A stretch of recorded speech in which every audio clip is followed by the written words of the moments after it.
안녕하세요. 박원철 목사입니다.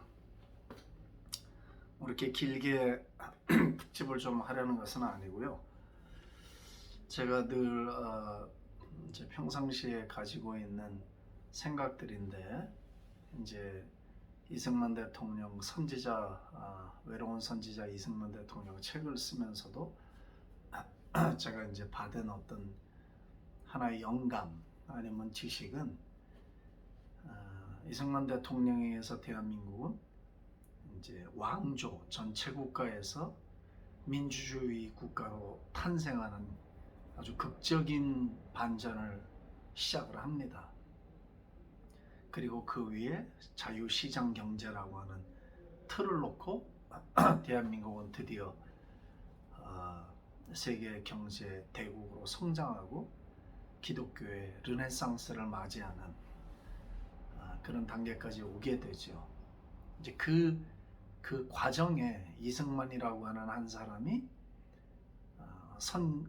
선교사들을, 배제학당에서 만난 선교사들을 통해서 그의 운명이 바뀌게 되죠. 그리고 미국과 서구권에서 가지고 있는 나라들의 어떤 공통점, 특징, 자유, 부강한 나라들을 보니까 기독교라고 하는 문명이 그 틀을 받쳐줬고, 그 위에 자유민주주의라는 게 탄생한 것을 보았고 시장경제를 본 거예요. 그렇게 해서 이제 신생 대한민국은 탄생을 했고, 그가 하나님께로부터 받았던 비전이 결국 대한민국이라는 나라를 만들어 낸 것이죠. 저 개인적으로는 그는 100년에도 하나 나올까 말까한 큰 그릇이었고 매우 위대한 하나님의 사람이었더라고 평가를 합니다.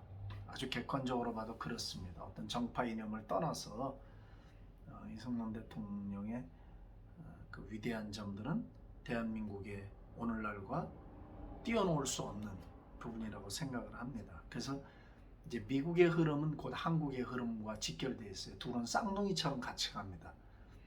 뛰어놀 수 없는 거예요.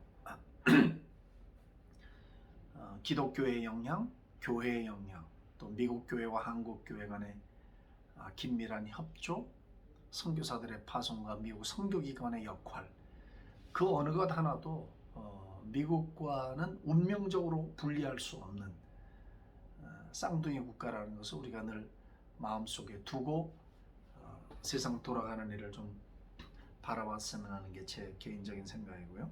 특별히 이제 이번에 미국 대통령 선거는 미국 건국 역사상 유례가 없는 도발, 그리고 많은 일들이 벌어지고 있고 안개 속에 있는 것 같은 느낌을 받아요. 누가 돼도 이 상처를 지우기는 쉽지 않을 것 같습니다. 그런데 제가 이제 한국에 있으면서 만나본 많은 분들은 보수는 지향하지만 공화당을, 그러나 트럼프 대통령을 싫어하는 분들이 꽤 많았어요. 예, 그가 뭐 말의 실수도 있고 트위터를 통해서 좀 대통령답지 못하게 행동하는 많은 것들이 있어요.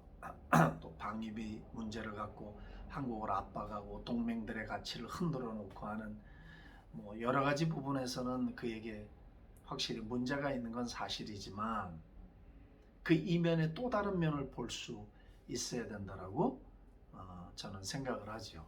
사실 2016년도에 트럼프 대통령이 이제 당선이 돼서 할 때 공화당 내에서조차도 never Trump, 트럼프는 절대 안 된다거나 반대 세력들이 제법 있었습니다.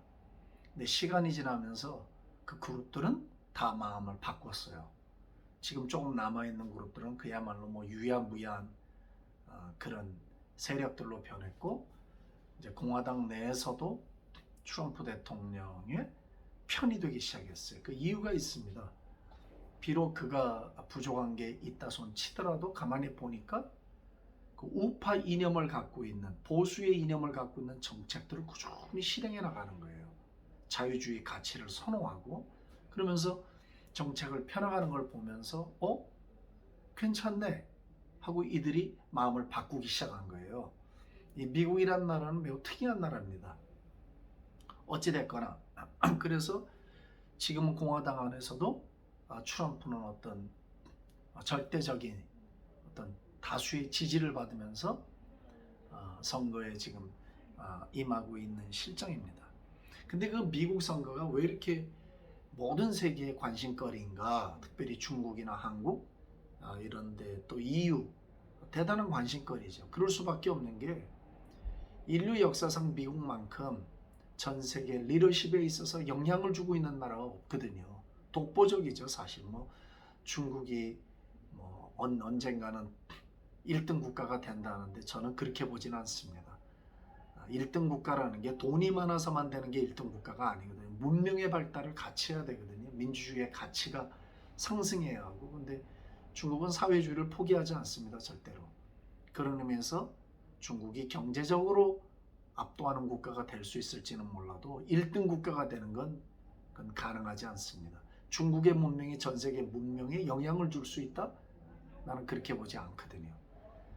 그래서 그런 면에서는 조금 더 신중하게 우리가 상황을 좀 들여다봐야 할 필요가 있고, 또 하나는 왜 이제 민주당의 바이든이 되는 것과 트럼프 대통령이 되는 것이 한국에 영향을 미칠 수 있나, 이제 이게 중요한 거잖아요. 트럼프 정부는 공화당 정부이고 중국을 그 경쟁자로 보는 게 아니에요. 위협, 가장 위험한 위협의 국가로 바라봐요. threat. 이렇게 바라보고 조 바이든이나 민주당 쪽에서는 중국을 어떤 식으로 보냐, competitor, 경쟁자로 보고 있거든요. 이건 하늘과 땅처럼 이 개념이 다릅니다. 이제 공화당이나 트럼프가 바라보는 중국은 미국의 위협거리고 전 세계 위협거리로 봐요. 아주 심각한 위협으로. 그래서 이제 그 인도 태평양 전략을 편 거죠. 쿼드라고 하는 네 나라. 그래서 호주와 인도, 일본, 미국이란 네 나라. 한국은 빠졌어요. 가입을 하지 않아갖고 참 그것도 불행한 일이지만, 그래서 지금 중국을 포위하고 압박을 가하고 있고 1대1로의 그 정책을 지금 막 깨부수려고 하고 있는 거거든요. 중국이 지금 그것 때문에 골치가 아파요. 뜻대로 안 되고 있거든요. 또 대만에다 미국 의회는 전례 없이 지금 막 전략 무기들을 막 계속해서 팔고 있고, 그래서 이제 중국의 어떤 야심을 자꾸 끊어놓으려고 하는 이제 그런 정책으로 지금 가고 있는 중이에요. 그럼 한국은 지금 제가 왜 이 문제를 다루려고 했냐면, 미국에서 진행되는 정치적인 그 성향들이 한국에서 그대로 벌어지고 있어요. 뭐 서로 짜고 하는 건지는 모르겠지만, 그러니까 민주당은 이제 누가 되느냐에 따라서 중국에 대한 정책이 바뀔 거거든요. 분명히 바뀌어요. 바뀌면 한국에 미치는 영향력은 상당하다고 저는 보고 있는 거예요. 그게 아주 보통 작은 일이 아닙니다. 만약에 중국을 위험한 적이 아닌 경쟁자 정도로 여겨서 민주당 쪽에서 집권을 하면서 그 방향으로 흘러간다면 중국이 한국에 미치는 영향력, 이건 급속하게 강화됩니다. 그래서 반드시 선택을 요구받게 돼요. 지금보다 훨씬 더 어려운, 중국을 잡느냐 미국을 잡느냐라고 하는 운명적인 선택 앞에 놓이게 되는데, 지금 현재 집권 세력인 한국 정부는 지금도 중국 편향적인 성격을 갖고 있어요. 그리로 가고 싶어하고. 그 역사에 무지한 분들이죠. 무지한 것뿐만 아니라 의도적일 수 있어요. 그 사회주의를 같이 편승해 가려고 하는. 그러나 그 결과, 역사의 교훈을 본다면 그렇게 할 수 없는데, 저는 정말 지구촌에서 소련이 붕괴되고 난 다음에 이게 사회주의가 북한하고 중국에만 남아있는 줄 알았거든요. 근데 이 전염병처럼 아직도 이 기승을 부리는 걸 보면서 분명히 배후에 세력들이 있겠죠. 또 트럼프 공화당 정부는 지금 그 세력들과의 싸움에서 막 기진맥진하고 있는 게 사실이에요. 미국 내에서도 딥스테이트, 일루미나티, 글로벌 세력들이 미국을 힘들게 하고 보수 자유 진영을 흔들어 놓는 건 부인할 수가 없는 사실이죠. 그래서 미국은 전과 같은 모습으로는 돌아가지 않을 거예요. 분명히 누가 대통령이 되든 전과 같은 모습으로는 돌아가지 않을 겁니다. 그래서 한국에 미치는 어떤 그 영향력은 상당히 큽니다. 두고 보시면 알게 돼요. 그래서 민주당이 집권하느냐, 트럼프가 다시 재집권을 하느냐는 한국의 운명과도 상당한 영향, 관계가 있다는 것을 우리가 꼭 기억해 둬야 할 필요가 있습니다. 그리고 두 번째 생각이 될 건 뭐냐면은 지금 민주당은 뭐 엘고 부통령 이때 막 이제 그 싸움을 벌일 때도 대선에 나와서 그래도 민주당과 공화당은 국익이라고 하면 초당적으로 협력을 했거든요. 한 마음이 다 돼갖고. 근데 그런 세력들이 민주당 안에 사라졌어요. 사라지고 급진 사회주의 좌파 그룹들이 민주당을 장악을 했어요. 지금 현재 그런 상태거든요. 우리가 잘 아는 뭐 버니 샌더스, 그다음에 이번에 카말라 해리스라고는 부통령 후보로 러닝메이트로 뛰고 있는 그 여자도 아주 뭐 급진적 사회주의 좌파이거든요. 민주당 안에서도 혀를 내두를 정도로 좌파의 그 선봉장이거든요. 근데 민주당 안에는 이런 그룹들이 있어요. 그룹들. 뭐 우리 한국도 당 안에 다 뭐 친박이 있고 비박이 있고 뭐 이런 형태가 있듯이 민주당 안에도 다 파들이 그룹들이 있는데 이 코어 그룹들이 전부가 사회주의 좌파 그룹들이에요. 딱 장악하고 있거든요. 근데 이제 트럼프 대통령이 되면서 대법관을 3명을 보수주의로 앉혀서 6대4의 비율로 만들어 놨거든요. 그리고 연방 법원의 판사들을 보수주의자들로 원칙주의자들로 220명 이상을 앉혀놨어요. 대단한 사람이에요. 트럼프가 그런 면에서 약속을 시행하고 있는 거예요. 그러니까 공화당 안에서도 네버 트럼프 하던 사람들이 마음을 바꾼 거거든요. 근데 이제 이들이 집권을 하게 되면 원래 사법, 입법, 행정부라고 하는 거는 서로 견제하도록 만들어진 거잖아요. 이제 한국도 이제 이분들이 마음대로 하고 싶어 하는 거야. 근데 그 마음대로 하려고 하니까 사법, 입법, 행정부가 다 귀찮아. 견제한다는 게. 그러니까 거기를 싹 자기 사람들을 심어놓고 이걸 지금 없애지는 못하고 그냥 막 일방통행으로 만들려고 하는 거예요. 이게 미국도 똑같거든요. 지금 상황이 너무 이상하게 이게 같이 가요. 이 보이지 않는 세력들이 있는 거예요. 그러니까 입법, 사법, 행정 뭐 다 필요 없어요. 입맛대로 하고 싶은 거거든요. 지금 뭐 우리가 조국의 현실을 보면 이게 그냥 날마다의 일상으로 지금 변해가고 있거든요. 왜? 마음대로 하고 싶어 하니까.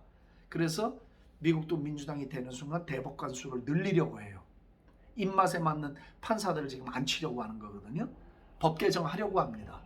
그래서 대법관 수를 늘리려고 하고, 그리고 이제 그렇다면 헌정 시스템이 붕괴가 되는 거죠.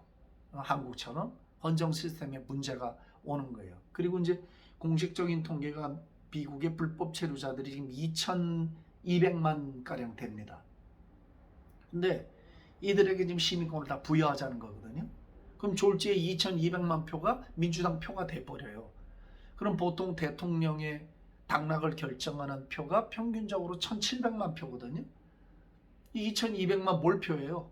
민주당은 영원히 집권할 수 있다는 생각을 할 수밖에 없어요. 우리 뭐 한국에서도 똑같이 지금 그런 방식으로 가겠다는 것과 다름이 없는 거거든요. 영구 집권을 꿈꾸는 것과.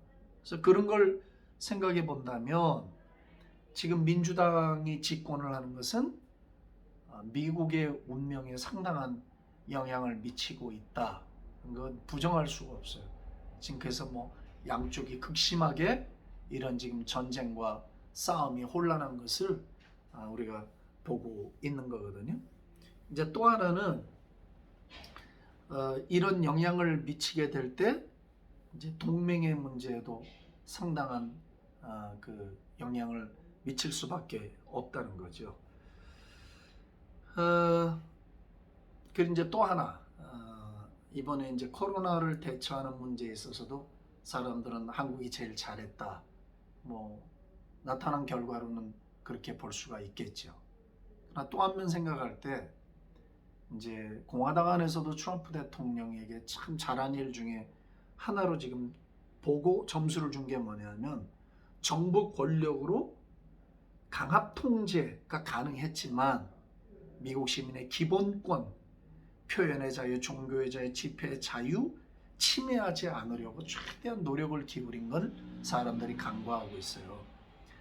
왜냐하면 지금 코로나 사태로 전대미문이 정부가 강력한 공권력을 갖고 개인의 사생활들을 억제하고 통제할 수 있는 시스템으로 나라들이 바뀌었고 바뀌어가고 있거든요. 그 중에 제일 피해를 많이 보는 게 종교 집단들이에요. 교회. 응? 이게 어떻게 보면 일종의 막 전쟁이죠. 온 나라들이 중앙정부가 시민의 기본권을 침해해서 통제하는 권력들이 등장을 한 거예요. 근데 트럼프 대통령은 그 일에 대해서 어떻게든지 최대한 침해하지 않으려고 노력을 했어요. 그거에 대해서 평가는 나름대로 다 할 수 있겠지만 그 고민한 흔적들, 그래서 공화당 안에서는 이 일에 대해서 오히려 많은 점수를 주고 있는 게 사실입니다.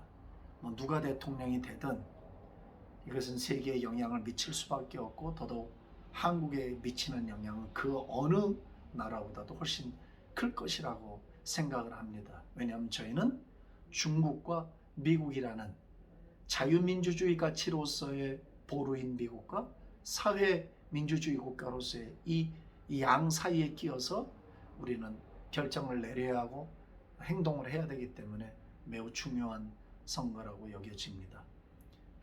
종말의 때를 살아가면서 하나님의 섭리를 기다릴 수밖에 없습니다. 그래서 지금 아직도 결정나지 않고 있는 미국 대선이 지금 이런 문제들을 좀 안고 있다는 거죠. 간략적으로 말씀을 드리고 또 우리 한국이 하나님 앞에 어떤 자리에 서야 되는가 매우 밀접한 관계가 있기 때문에 말씀을 좀 나누어 보았습니다.